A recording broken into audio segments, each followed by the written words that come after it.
नमस्कार विद्यार्थी मित्रांनो, आपण या लेक्चरमध्ये यूपीएससी ड्रग इन्स्पेक्टर 2023 चा सिलेबस डिकोड करणार आहे। सर्वांना माहित आहे काल यूपीएससी ची ऍडव्हर्टाइज रिलीज केलेले 186 जागांसाठी विद्यार्थी मित्रांनो। तर ज्या विद्यार्थी हे इच्छुक आहेत यूपीएससी ड्रग इन्स्पेक्टर साठी त्यांनी लवकरात लवकर ऍप्लिकेशन भरून घ्यायचंय। गॅझेटेड पोस्ट आहे तुमच्या 27/6 पासून म्हणजे उद्यापासून तुमचे ऍप्लिकेशन फॉर्म चालू होणार आहेत। ते 17 जुलै पर्यंत तुमचे ऍप्लिकेशन फॉर्म ओपन असणार आहेत। याच धर्तीवरती महाराष्ट्र फार्मसीने यूपीएससी ड्रग इन्स्पेक्टर 2026 साठी अतिशय उत्तम बॅच लॉन्च केलेले आहे। तळागाळातल्या विद्यार्थ्यांचा विचार करून महाराष्ट्र फार्मसी हे काम करत असतं आदित्य वगैरे सरांच्या मेंटरशिप खाली। तर यामध्ये कन्सेप्ट बेस्ड प्रत्येक विषयाचे मार्गदर्शक तज्ञ शिक्षक तुम्हाला या बॅच मध्ये भेटणार आहेत। पीवायक्यू बेस्ड तुमचं लर्निंग होणार आहे, जेणेकरून जे तुम्ही अभ्यास करणार आहे लेक्चर मधून त्यावरतीच तुम्हाला क्वेश्चन बघायला भेटणार आहेत मोस्टली। तर सर्वांनी काय करायचंय, महाराष्ट्र फार्मसी प्ले स्टोर वरून ऍप डाउनलोड करायचंय, टेलिग्राम चॅनल जॉईन करायचे। यामध्ये जर काय अडचण असेल तर खाली नंबर दिलेला आहे आदित्य वगैरे सरांचा, त्यावरती तुम्ही व्हॉट्सअप किंवा टेलिग्राम करू शकता। तर हा यूपीएससी 2023 चा सिलेबस तुम्हाला स्क्रीनवरती दिसतोय। यामध्ये आपण बघणार आहे टोटल 13 पॉइंट वरती तुम्हाला फोकस केलेला आहे। तर हे आपण 1 बाय 1 बघणार आहे, कोणत्या पॉइंट वरती किती क्वेश्चन विचारलेले होते। जसं की सब्जेक्ट वाईज जर अनालिसिस केलेले आहे आम्ही 2023 च्या क्वेश्चन पेपरचं, तर त्यामध्ये सर्वात जास्त वेटेज हे फार्माकोलॉजी कॅरी करतोय। म्हणजे फार्माकोलॉजीला तुम्ही डबल स्टार करू शकता। फार्माकोलॉजी ज्याची परफेक्ट असेल तो जास्त मार्क घेऊन जाणार आहे। टोटल 24% वेटेज कॅरी करतोय तुमचा। फार्मास्युटिक्स हा 18%, त्यानंतर अनालिसिस पण तुमचा 18%, त्यानंतर केमिस्ट्री 15%, मायक्रोबायोलॉजी जे मिसलेनियस सब्जेक्ट आहेत ते उरलेले 10-12% काय करतायत, वेटेज कॅरी आउट करतायत। टोटल 100% हा तुमचा सिलेबस कव्हर केला जाणार आहे तुमच्या या यूपीएससी ड्रग इन्स्पेक्टरच्या बॅच मध्ये।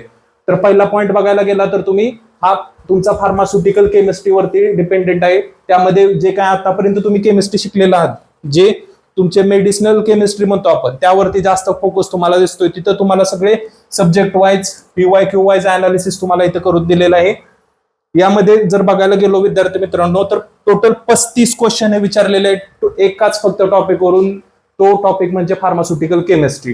यावरून तुमच्या लक्षात येत असेल की पहिलं काय करायचे, तुम्हाला मेडिसिनल केमिस्ट्री आणि फार्माकोलॉजीवरती फोकस करून चालायचे यूपीएससी ड्रग इन्स्पेक्टरचं जर तुम्ही तयारी करत असेल तर।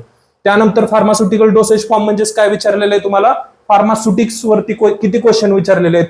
जसे की तुम्हाला वेगवेगळे डोसेज फॉर्म आपण शिकलेलो असतो, ऑइंटमेंट असेल, टॅबलेट असेल, कॅप्सूल असेल, मॉडिफाईड म्हणजेच एनडीडीएस डोसेज फॉर्म असेल, त्यावरती टोटल 19 क्वेश्चन विचारलेले आहेत। टोटल 19 म्हणजे फार्मास्युटिक्स पण काय कमी वेटेज कॅरी करत नाही। त्यामुळे सगळ्या सब्जेक्टला इक्वली धरून काय करायचंय, तुम्ही अभ्यास करायचाय। तिसरा सब्जेक्ट म्हणजे काय तुमचा फार्मास्युटिकल अनालिसिस। या अनालिसिस मध्ये जे काही यूव्ही, IR-NMR, मास स्पेक्ट्रोस्कोपी आपण हे जे काही सगळे पॉइंट शिकतो त्यावरती टोटल 22 क्वेश्चन विचारलेले आहेत। एवढं सगळं तुम्हाला डिटेल अनालिसिस करून दिलेलं आहे, कोणत्या टॉपिक वरती, कोणत्या सब टॉपिक वरती कशा प्रकारे क्वेश्चन विचारलेले आहेत। टोटल सगळे 150 क्वेश्चनचे तुम्हाला अनालिसिस ह्या लेक्चर मध्ये तुम्हाला भेटणार आहे। त्यानुसार तुम्हाला काय समजणार आहे ह्या अनालिसिस नुसार की कोणत्या पॉइंटला आम्ही फोकस केला तर सर आम्हाला जास्तीत जास्त मार्क भेटतील, कोणते पॉइंट आम्ही पहिले केले पाहिजेत, जे पॉइंट केल्यानंतर आम्हाला शुअरिटी भेटेल की एवढे मार्क आमच्या खिशामध्ये जातील। तर चौथा पॉइंट आपला सिलेबस यूपीएससी 2023 च्या ड्रग इन्स्पेक्टरच्या ह्याच्यामध्ये तुम्हाला ब्लड आणि जे काय ब्लडच्या कंपोनंट होते त्यावरती टोटल 8 क्वेश्चन हे बघायला भेटतायत। जसं की महाराष्ट्र ड्रग इन्स्पेक्टर मध्ये पण आपल्याला पहिला हा टॉपिक होता, दॅट इज द ब्लड। तर आता 5 नंबरच्या टॉपिक वरती काय विचारलेलं आहे, तुमचे वॅक्सिन आणि बायोलॉजिकल प्रोडक्ट, बायोटेक्नॉलॉजिकल प्रोडक्ट, त्यावरती टोटल 7 क्वेश्चन ही तुम्हाला बघायला भेटतात। ह्याच्यामध्ये काय RDNA टेक्नॉलॉजी, वॅक्सिनचं प्रोडक्शन, वॅक्सिनचं मॅन्युफॅक्चरिंग, यावरती तुम्हाला सगळे क्वेश्चन बघायला भेटतात। जर तुम्ही इन डिटेल स्क्रीनशॉट काढू शकता किंवा व्हिडिओ पॉज करून तुम्ही इन्फॉर्मेशन रीड करू शकता। आणि जर याची PDF तुम्हाला हवे असेल, इन डिटेल एक्सप्लेनेशन, तुम्हाला वाटत असेल की आम्हाला स्ट्रॅटेजी प्लॅनिंग नुसार आम्हाला अभ्यास करायचा आहे यूपीएससी ड्रग इन्स्पेक्टरचा, तर महाराष्ट्र फार्मसीचं चॅनल टेलिग्रामचं तुम्ही जॉईन करा, व्हॉट्सअप चॅनल जॉईन करा। त्यामध्ये तुम्हाला step by step information, guided information provide केली जाईल। तर 6वा टॉपिक आहे तुमचा, that is the GMP, good manufacturing practices. UPSC हे सेंट्रल लेवलला काम करतं, सर्वांना माहित आहे। सेंट्रल लेवलला सगळे इम्पोर्टेड फॉर्म्युलेशन करायचं काम कोणाचं असतं, सेंट्रलचं असतं, आणि ते सगळे परत रेग्युलेट करायचं काम कोणाचं असतं, तुमच्या स्टेटचं असतं। जे तुम्ही आतापर्यंत जे सिरियसली ड्रग इन्स्पेक्टरचं तयार करत आहेत त्यांना सर्वांना माहित आहे। तर या बेसिसवरती जीएमपी हा इम्पॉर्टंट राहतो युपीएससी लेवलला. का म्हणतो मी इम्पॉर्टंट असंच म्हणत नाही, कारण की बघा टोटल 16 क्वेश्चन विचारलेले आहेत. एक नाही दोन नाही, टोटल 16 क्वेश्चन तुम्हाला जीएमपी वरती दिसत आहेत. मग जीएमपी मध्ये काय काय अभ्यास करायचे ते सर्व तुम्हाला इथे सांगितलेलं आहे. आणि हे सर्व आम्ही इन डिटेल तुम्हाला युपीएससी ड्रग इन्स्पेक्टरच्या बॅच मध्ये इन डिटेल मध्ये सगळं शिकवणार आहे. जीएलपी गुड लॅबोरेटरी प्रॅक्टिसेस वरती काय काय विचारलेलं आहे तुम्हाला ते पण सांगितलेलं आहे. टोटल 6 क्वेश्चन हे तुम्हाला बघायला भेटत आहेत, दॅट इज द जीएलपी वरून. नेक्स्ट जर बघायला गेलो तर आपला GCP that is the good clinical practices वरती पण तुम्हाला क्वेश्चन विचारलेले आहेत, जसे की आयसीएस गाईडलाईन असेल, इथिकल कमिटी असेल, जे काय तुमचे अॅनिमल रिलेटेड ज्या कमिटी असतात त्यावरती पण क्वेश्चन विचारलेले. टोटल 10 क्वेश्चन हे तुम्हाला 2023च्या पेपरमध्ये बघायला भेटतील. त्या अनालिसिसनुसार हे सर्व तुम्हाला बनवून तुमच्यापर्यंत पोहोचवलेलं आहे. 9वा टॉपिक म्हणजे काय तुमचा नॉलेज ऑफ इन्व्हेस्टिगेशनल स्किल्स. त्याच्यावरती टोटल 6 क्वेश्चन हे तुम्हाला बघायला भेटत आहेत. बायोफार्मास्युटिक्स असेल, जे मिसलेनियस टॉपिक्स आहेत, फार्माकोकायनेटिक, क्लिअरन्स असेल, जे बायोएबिलिटी असेल, टोटल हे तुम्हाला 6 क्वेश्चन बघायला भेटत आहेत. कोणत्या टॉपिक कोणत्या सब टॉपिक वरती आहे ते तुम्हाला मेन्शन केलेलं आहे. नेक्स्ट जर बघायला गेलो तर आपण drug and cosmetic act, DNC act हा काय तुमचा मेन आत्मा आहे तुमच्या ड्रग इन्स्पेक्टरचा, बरोबर. त्या कोणताही ड्रग इन्स्पेक्टर कशाच्या आधारे काम करत असतो, तर त्या ऍक्टच्या आधारे काम करत असतो, that is the DNC act. तर त्या ऍक्ट वरती किती क्वेश्चन विचारलेले आहेत, कोणत्या कोणत्या टॉपिकला फोकस करायचा आहे, तर टोटल 15 क्वेश्चन विद्यार्थी मित्रांनो तुम्हाला बघायला भेटत आहेत एका फक्त टॉपिक वरून, that is the drug and cosmetic act. आणि त्याचे रूल्स जे आहेत ते त्यावरून तुम्हाला इथं बघायला भेटत आहेत. कोणते कोणते कसे कसे क्वेश्चन विचारलेले होते ते सर्व तुम्हाला इथे एक्सप्लेन करून दिलेलं आहे. तुम्हाला जास्त अनालिसिस करायची गरज नाही. तुम्ही फक्त हे लेक्चर जर नीट समजून घेतलं तर तुम्हाला सर्व समजणार आहे की 2023चा पेपर कशा प्रकारे डिझाईन केला होता. त्यानुसार तुम्ही युपीएससीची पेपर सेट करण्याची स्ट्रॅटेजी समजू शकता. आणि याच प्रकारचं सगळं शिक्षण तुम्हाला महाराष्ट्र फार्मसी प्लॅटफॉर्मच्या माध्यमातून सर्व विद्यार्थ्यांपर्यंत पोहोचवण्याचा आदित्य वगैरे सरांचा एकच उद्देश आहे, कमीत कमी खर्चामध्ये जास्तीत जास्त आणि क्वालिटी नॉलेज विद्यार्थ्यांपर्यंत पोहोचवायचं. तर बघू शकता तुम्ही डीएनसी ऍक्ट वरती टोटल 15 क्वेश्चन हे तुमच्यापर्यंत बघायला भेटतात तुम्हाला. नेक्स्ट 11वा टॉपिक आहे तुमचा, that is the biopharmaceutics. Biopharmaceutics that is the BCS classification माहिती आहे तुम्हाला, 4 क्लासेस आहेत. हे सर्व जे काय मेटाबॉलिझम असेल, नॉन लिनियर कायनेटिक असेल, आयव्हीआयव्हीसी कोरिलेशन असेल, हे जे काही सगळे टॉपिक आपण शिकलेलो आहे डिग्रीला, त्या सर्वच टॉपिक वरती तुम्हाला क्वेश्चन विचारलेले, that is the 9 question total बघायला भेटतात तुम्हाला इथे.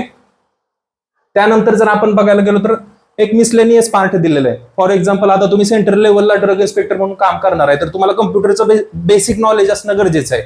आणि ते युपीएससी विचारते कम्प्युटर ऍप्लिकेशनचं नॉलेज. मग त्यावरती आपण अभ्यास काय करायचा ते पण आम्ही इथे सांगितलेलं आहे. कम्प्युटरचं बेसिक सॉफ्टवेअरचे कोणते टाइप्स असतात वगैरे वगैरे. टोटल 7 क्वेश्चन हे तुम्हाला बघायला भेटतात, कारण की एक एक क्वेश्चन हा तुमचा परत रँक ठरवत असतो आणि तुम्ही क्वालिफाय होणार आहे की नाही ते डिसाईड करत असतो. त्यामुळे आपल्याला एकही पार्ट असा सोडायचा नाही सिलेबस मधला जे आपल्याला मेरिट लिस्ट पासून पाठीमागे खेचत असेल. आणि last that is the English language, कारण की सेंट्रल लेवलला काम करणार आहे, वेगवेगळ्या स्टेटमध्ये जाऊन काम करणार आहे तुम्ही as a UPSC drug inspector म्हणून, एका स्टेट पुरतं मर्यादित राहणार नाही. त्यामुळे इंग्लिशवरती तुमची कमांड असणं गरजेचे. टोटल 7 क्वेश्चन हे तुम्हाला बघायला भेटतात इंग्लिश लँग्वेज वरती. तर अशा पद्धतीने पूर्ण सिलेबस आपण डिकोड केलेला आहे. आणि आपली जी बॅच असणार आहे ही बॅच ही प्रत्येक नोट्स तुम्हाला डाउनलोड करता येणार आहे, प्रिंट काढता येणार आहे, प्रिंटेबल नोट्स असणार आहेत. रेकॉर्डेड ज्या विद्यार्थी जॉब करत असतील पण इच्छा आहे मनामध्ये की मला ड्रग इन्स्पेक्टरची तयारी करायची, मला माझा एकदा बेस्ट द्यायचा आहे, त्या विद्यार्थ्यांसाठी सर्वांसाठीच आपण रेकॉर्डेड प्लस लाईव्ह लेक्चर पण प्रोव्हाइड करणार आहे. 1-to-1 मेंटॉरशिप असणार देणार आहे आपण, कारण की हा कालखंड लॉंग टर्मचा असतो विद्यार्थी मित्रांनो. त्यामुळे एका दिवसासाठी आपण तयारी करत नाही, आपल्या बरोबर कोणतरी मोटिवेशनल असलं पाहिजे, तर ते आम्ही प्रोव्हाइड करणार आहे तुम्हाला आमच्या बॅचच्या माध्यमातून. हे जे काही स्मार्ट स्टडी म्हणतो आपण, तुम्हाला कसं करायचं, पहिल्यांदा लेक्चर अटेंड करायचे, त्यानंतर तुम्ही स्टडी करायची कन्सेप्ट, डेली एमसीक्यू सॉल्व्ह करायचे. तुम्हाला ज्या ऍपमध्ये तुम्हाला टेस्ट सिरीज प्रोव्हाइड होतील, डेली बेसिसवरती आम्ही तुमच्याकडून एमसीक्यू सॉल्व्ह करून घेणार आहे. अशा पद्धतीने तुम्ही स्मार्ट स्टडी केला तर तुम्ही काय करू शकता, चांगला स्कोर अचीव करू शकता. आणि मेन म्हणजे अभ्यास कुठून करायचा, तर विद्यार्थी मित्रांनो मी प्रामाणिकपणे सांगतो, हिथून तिथून कुठून बघण्यापेक्षा नाही, रेफरन्स बुक जे विद्यार्थी रेफर करतील तेच विद्यार्थी मेरिट लिस्ट मध्ये येतील. आणि ह्या बेसिसवरतीच हे पूर्ण रेफरन्स बुक अभ्यास करूनच आमचे सर्व जे शिक्षक असणार आहेत बॅच मधले ते तुमच्यापर्यंत इन्फॉर्मेशन प्रोव्हाइड करणार आहेत. म्हणजे तुमचं काम आम्ही हलकं करण्याचं काम करतोय. तर फार्माकोलॉजीसाठी सर्वांना माहिती आहे KD त्रिपाठी. ज्यांना KD त्रिपाठीची लँग्वेज समजत नसेल ते स्पर्श गुप्ता यूज करू शकतात. फार्मास्युटिक्स असेल तर त्याच्यासाठी तुमचं जे काय हे इंडस्ट्रियल फार्मसीचं बुक आहे ते यूज करू शकता. लॅकमन, लेबरमन. अल्टन पण यूज करू शकता तुम्ही डोसेज फॉर्म साठी. नेक्स्ट बघायला गेलो तर आपण जो इम्पॉर्टंट सब्जेक्ट आहे DNC act, that is the pharmaceutical jurisprudence, त्याच्यासाठी तुम्ही NK जैन रेफर करू शकता. जे काय अनालिसिस जास्त वेटेज कॅरी आउट करतो त्याच्यासाठी चटवाल यूज करू शकता तुम्ही. जो बायोफार्मास्युटिक्स आणि फार्माकोकायनेटिक मिसलेनियस तुम्हाला सांगितला, जो 7 क्वेश्चन विचारले जवळपास, त्याच्यासाठी ब्राह्मणकर यूज करू शकता. आणि ऑर्गॅनिक केमिस्ट्री असेल ज्याचं जास्त वेटेज आहे त्याच्यासाठी तुम्ही काय करू शकता, बर्ल अँड ब्लॉक काय करू शकता, यूज करू शकता. हे मी जस्ट तुमच्या सॅम्पलसाठी सांगतोय. आणि हे सर्वात महत्वाचं book that is the Aditya वगैरे सरांनी आपले पब्लिश केलेले बुक UPSC ड्रग इन्स्पेक्टर, कोणत्याही प्रकारचे ड्रग इन्स्पेक्टरचे पेपर आतापर्यंत झालेले सर्व पेपर तुम्हाला ह्याच्यामध्ये बघायला भेटतील. हायलाइटेड फीचर मला मुद्दामून सांगावं वाटते, दॅट इज द सगळे PYQ तुम्हाला भेटतील. पर पेज नुसार तुम्हाला आन्सर की भेटणार आहे. काय वेळेस काय होतं, क्वेश्चन इथं असतो आणि त्याचं 4, 5, 6, 7 पानं पलटायची आणि मग पाठीमागे आन्सर की असते. त्याच्यामुळे आपला इंटरेस्ट निघून जातो अभ्यास करण्याचा. तर सरांनी पुस्तक अशा प्रकारे डिझाईन केले. एक पानं, एका पानामध्ये 1, 2, 3, 10 क्वेश्चन आहेत. त्या 10 क्वेश्चनची खाली आन्सर की दिलेले. त्याच्यामुळे विद्यार्थ्यांचा वेळ वाचणार आहे आणि चांगल्या रीतीने अभ्यास होणार आहे. आणि ह्याच्यामध्ये एक लिमिटेशन आमच्या विद्यार्थ्यांनी सांगितलं आम्हाला की सर आम्हाला एक्सप्लेनेशन पाहिजे. विद्यार्थ्यांना एवढं पुस्तक आवडलं, सर हे पुस्तकच आम्हाला पाहिजे पण ह्याच्यामध्ये तुम्ही एक्सप्लेनेशन ऍड करा. तर विद्यार्थ्यांची मागणी लक्षात घेऊन आदित्य सरांनी दिवस रात्र अभ्यास करून त्याच्यावरती काम करून विद्यार्थी मित्रांनो आता जे एक्सप्लेनेशनचं बुक लॉन्च करणार आहेत लवकरच. त्याच्यासाठी सर्वांनी टेलिग्राम चॅनल जॉईन करा, व्हॉट्सअपचं चॅनल जॉईन करा. त्यावरती तुम्हाला Amazon आणि फ्लिपकार्ट वरती ते तुम्हाला अवेलेबल असणार आहे. अशा प्रकारे तुम्ही स्मार्ट स्टडी काय करू शकता. अशा रीतीने काय करा, सर्वांना जर UPSC ड्रग इन्स्पेक्टरची बॅच जॉईन करायची असेल तर त्या सर्वांनी काय करायचंय, टेलिग्राम चॅनल जॉईन करायचे आणि प्ले स्टोअरवरून आपला महाराष्ट्र फार्मसी ऍप डाउनलोड करायचं. प्रत्येक विषयाचा आपण काय करणार आहे, तुम्हाला स्टडी मटेरियल प्रोव्हाइड करणार आहे. धन्यवाद. एक सांगायचं राहून गेलो विद्यार्थी मित्रांनो, ज्या विद्यार्थ्यांना ही PDF पाहिजे असेल त्यांनी टेलिग्राम चॅनलवरती तुम्हाला अपलोड केली जाणार आहे. आणि आता ज्या पद्धतीने तुम्हाला UPSC ड्रग इन्स्पेक्टर 2023च्या क्वेश्चन पेपरचा अनालिसिस केलेलं आहे तसंच सब्जेक्ट वाईज अनालिसिस तुम्हाला करून आम्ही व्हिडिओ प्रोव्हाइड करणार आहे. टोटल 13 जे पॉईंट आपण डिस्कस केलेले आहे त्या 13 पॉईंटचं एका व्हिडिओनुसार तुम्हाला सगळा कंटेंट प्रोव्हाइड केला जाणार आहे. तर त्या रिगार्डिंग जे अपडेट असतील ते फक्त तुम्हाला टेलिग्राम आणि व्हॉट्सअप चॅनलवरती भेटतील. तर वेळ न करता लगेच डिस्क्रिप्शन मध्ये जायचंय आणि टेलिग्राम आणि व्हॉट्सअप चॅनलची लिंक जॉईन करायची. सर्वांना शुभेच्छा UPSC ड्रग इन्स्पेक्टर 2026 साठी.